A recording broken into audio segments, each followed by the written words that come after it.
Salut à tous, c'est Lunaris. Aujourd'hui, le test de la Peugeot 206 CC version 2 litres 16 soupapes.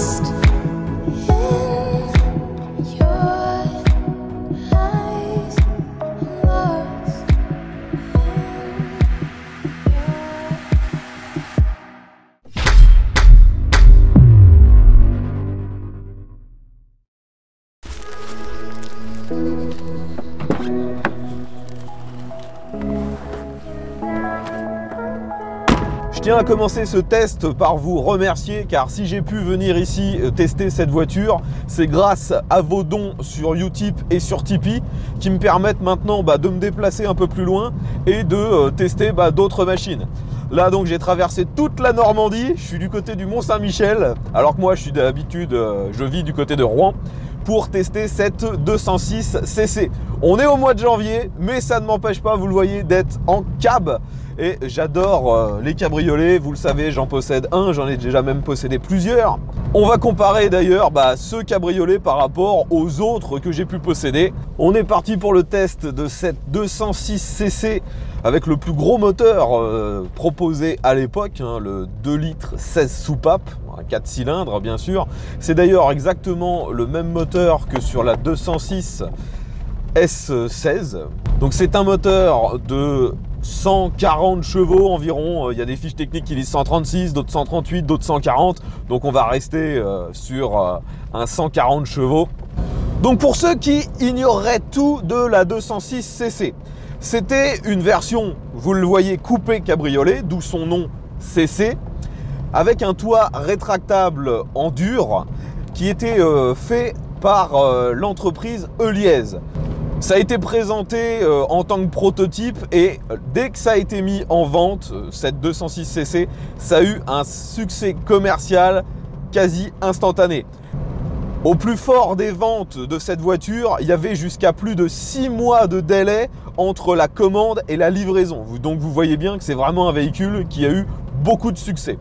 Actuellement, je suis dans un modèle de 2002 et je vous l'ai dit, avec le plus gros moteur. La voiture a actuellement un peu plus de 170 000 km. Ce modèle est parfaitement d'origine. Certains pourraient se poser la question, quel est l'intérêt de tester cette voiture environ 20 ans après le début de sa commercialisation? Eh bien tout simplement parce que maintenant c'est clairement une bonne affaire. Même cette version avec le moteur le plus puissant, vous pouvez en trouver d'occasion pour entre 2 et 4 000 € en fonction de l'état des équipements. Donc c'est vraiment le bon plan et vous allez le voir, c'est une voiture qui est quand même relativement pratique, bien que ce soit un coupé cabriolet. Alors commençons par parler de l'intérieur. Si vous avez vu mon test de la 206 RC, eh bien l'intérieur est très similaire. On retrouve le même design, les mêmes finitions de plastique.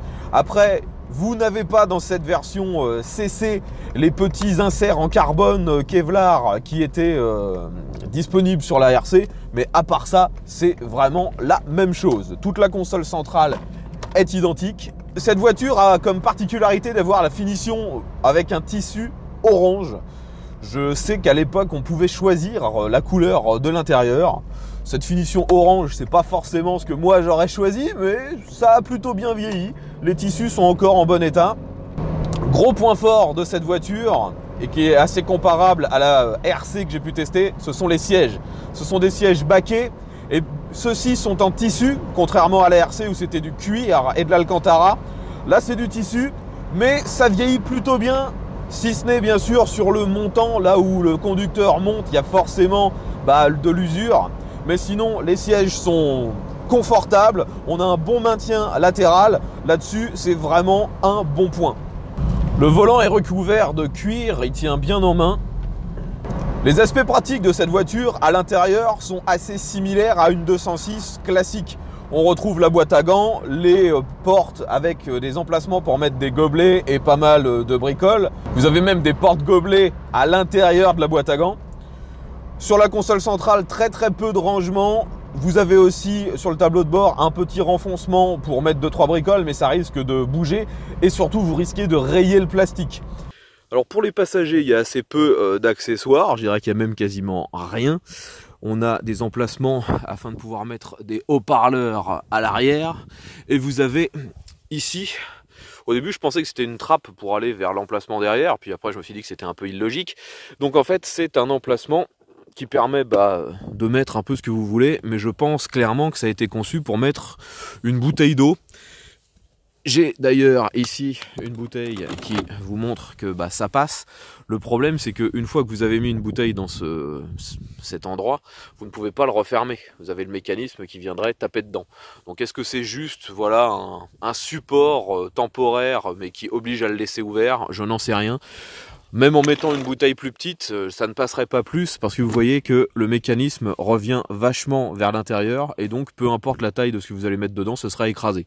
Si quelqu'un a une explication sur réellement la fonction de cet emplacement, qu'il n'hésite pas à mettre ça dans les commentaires. Et la grosse particularité, c'est le coffre. On se dirait que sur un véhicule comme celui-ci, sur les cabriolets, la plupart du temps les coffres sont ridiculement petits. Et bien celui-là est vraiment grand. Donc on va jeter un coup d'œil à l'intérieur du coffre. Vous pouvez voir qu'il est séparé actuellement avec cette espèce de toile. C'est en fait la séparation entre l'espace qui est réservé à la capote, le toit qui va se rétracter à l'intérieur du coffre, et vraiment l'espace de rangement qui est en dessous. Bien sûr, vous pouvez utiliser l'intégralité du coffre lorsque, comme actuellement, le toit est en place. Il suffit de rétracter la séparation et là vous pouvez vraiment utiliser l'intégralité du coffre. Un coffre qui est vachement spacieux pour une voiture de cette taille. C'est uniquement lorsque, comme actuellement, vous décapotez que là le coffre devient beaucoup plus petit, mais ça reste assez logeable. Il y a d'autres similarités entre la RC et cette version CC.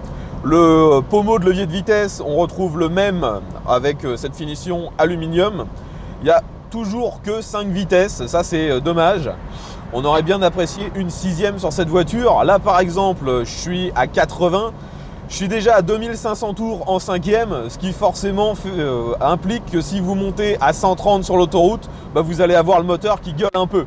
Mais ça reste relativement classique pour une voiture de cette époque. La boîte de vitesse est nickel sinon, hein. Elle se passe bien, elle verrouille bien, elle est précise. Ce qui manque, c'est juste une 6e. Au niveau des équipements électroniques, on retrouve exactement la même chose que sur les autres 206 un peu haut de gamme. Vous avez un écran au milieu du tableau de bord qui vous indique la date, l'heure, la consommation, ce genre de truc. Donc ça reste très classique, hein.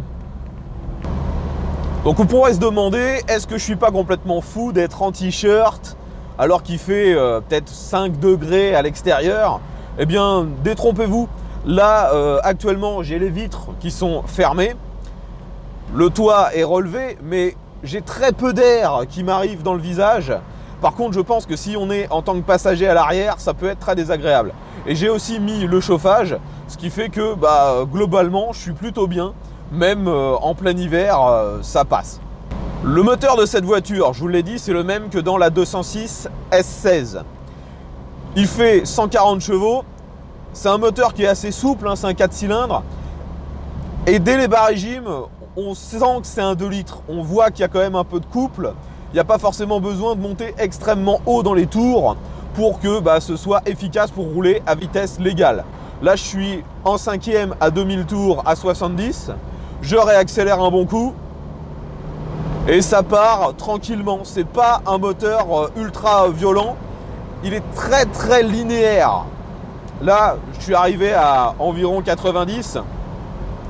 Et il n'y a pas de coup de pied au cul. Ça avance juste normalement, quoi. Alors j'en profite, il n'y a personne derrière moi. On va faire un petit freinage. Donc là, je suis environ à 80. Et c'est parti. Ça freine bien. Et la voiture reste bien en ligne. Elle est équipée de l'ABS. ça freine vraiment bien. Hein. Bon, forcément, là je suis en côte, je suis obligé de monter assez haut dans les tours pour qu'il se passe quelque chose. Et c'est passé 4500 tours que là, on sent le moteur vraiment se réveiller. Ça freine vraiment bien, mais c'est assez lourd en fait comme voiture. La 206 S16 fait 1 tonne et 50 kg. Celle-ci fait 1 tonne 2. Donc vous avez 150 kg de plus que sur la version compacte normale, quoi. Et ça se sent clairement. La voiture n'a pas vraiment un gros comportement sport, quoi. Il faut monter dans les tours pour avoir des sensations. Et malheureusement, quand on essaie de monter dans les tours comme ça, la consommation s'envole. La conso mixte est donnée pour entre 8 et 9 litres au 100. Mais je sais très bien que ce petit 2 litres, si on le force à monter dans les tours pendant longtemps, il peut taper du 10-12 litres sans problème. On arrive sur un petit rond-point. On va essayer de le prendre un peu vite, voir comment ça tient dans les virages. Oh, ça tient plutôt bien. Hein. Faut vraiment rouler très très fort pour perdre l'adhérence de l'avant et se mettre à sous-virer. Hein. Dans les virages, la voiture est stable. On n'a jamais l'impression que l'arrière va essayer de décrocher, hein, ça marche plutôt bien. La question que vous allez forcément me poser, c'est quelles sont les différences de sensations par rapport à ma voiture, la Toyota MR2 Spider, qui fait la même puissance et qui est à peu près de la même année. Ma voiture fait 250 kg de moins que celle-là, donc forcément, celle-là marche moins bien. Et vu que celle-là, c'est une traction, on sent quand même qu'il y a du poids sur l'avant. Dans les virages, ça sous-vire pas, mais ça n'a pas du tout les mêmes sensations qu'avec ma voiture qui est en propulsion avec le moteur central arrière. C'est très difficile à comparer.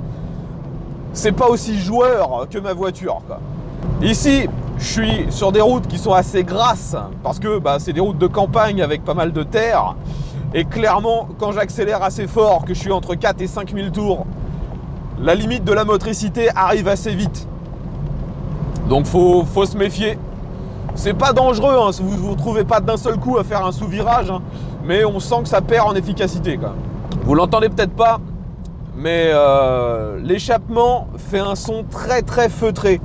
On l'entend presque pas, c'est uniquement passé 4000 tours que on l'entend un petit peu.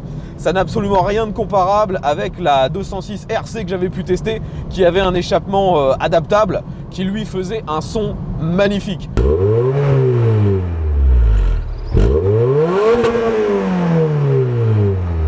Là, avec cet échappement d'origine, on l'entend presque pas en fait. C'est vraiment très très linéaire en fait, hein. Il n'y a pas de grosses sensations avec ce moteur. Là vous voyez, je redescends d'un rapport pour que ça parte, mais la voiture est quand même lourde, hein. Quand je regarde le compteur, hein, la vitesse défile, hein, y a quand même de la puissance. On se retrouve à rouler assez vite en fait. Et c'est ça, je dirais, le problème de cette voiture. C'est que si vous voulez avoir des sensations de conduite, vous allez être obligé de rouler largement au-delà des limites. Allez, on va se faire un petit 0 à 100.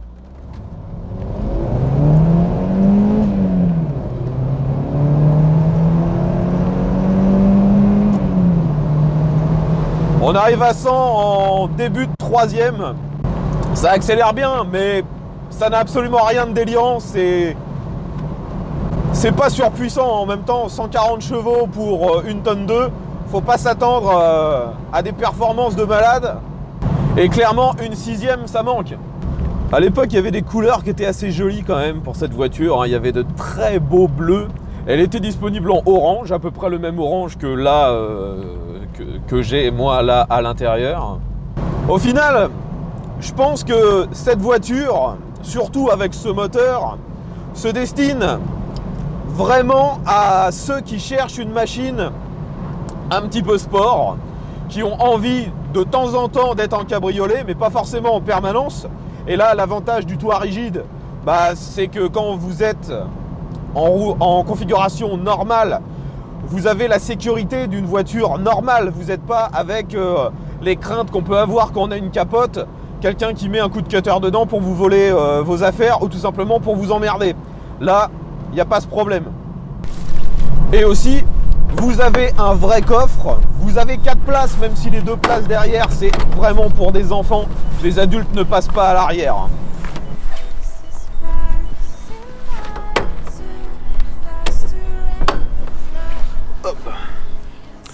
Bah, clairement, c'est pas une voiture qui a été conçue pour prendre des adultes à l'arrière. Là, vous voyez, la position du conducteur est normale, hein, il n'est pas non plus complètement vers l'arrière. Et j'ai les genoux qui sont complètement bloqués vers l'extérieur.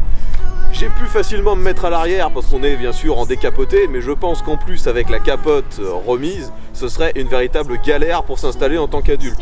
Donc c'est plutôt un 2+2 qu'un vrai 4 places. Donc c'est une voiture qui est utilisable au quotidien. Mais si vous souhaitez vraiment avoir un coupé cabriolet sport exclusif, où ce soit vraiment un tempérament joueur, c'est pas ça. C'est pas ça, c'est trop lourd. Le moteur, même s'il est sympa, s'il fait son boulot, il est trop linéaire, ça manque de sensation.